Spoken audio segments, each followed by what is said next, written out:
Ito yung magandang klase na kambing. Masipag siyang mga anak. Nanganak siya ng 4. Native lang naman to siya, wala to siyang breed, walang lahi. Kung native lang siya, pure native, pero ang gandang klase na kambing. Buntis na naman nga eh. Kaya sinasabi ko na sulit yung ganitong klaseng inahin kasi nga yung simula na nanganak to ng 4, ngayon buntis na naman, ito yung mga anak niyan. Yung unang inalagaan namin ni kuya doon sa may kulungan niya, nanganak din to ng 4, tapos yung dito sa akin, nanganak ulit ng 4. Bali third cycle niya na yun ulit. Hindi ko alam kung ilan yung maging anak naman ito kasi laki naman ng tiyan. Ayun, no? Siguro kung maging 4 yan, talagang rare, napaka-rare na ng inahin, ang ganda. Yun, bukod sa nanganak nga siya ng 4, ay masipag talaga to siya magbuntis. Maganda siya pang materialis. Kaya yun yung isa sa nagustuhan ko sa inahin na to.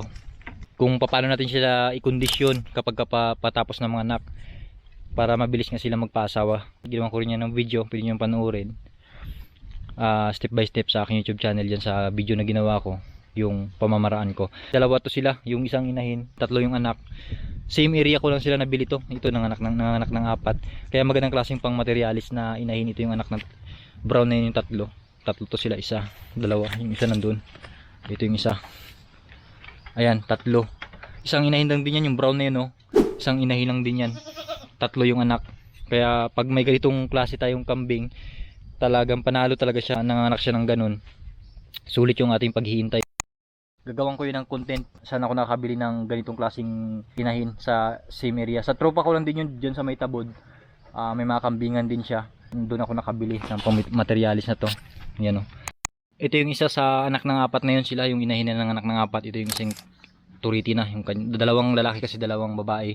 Laki na, oh. Ayan, oh. Turiti na, laki na.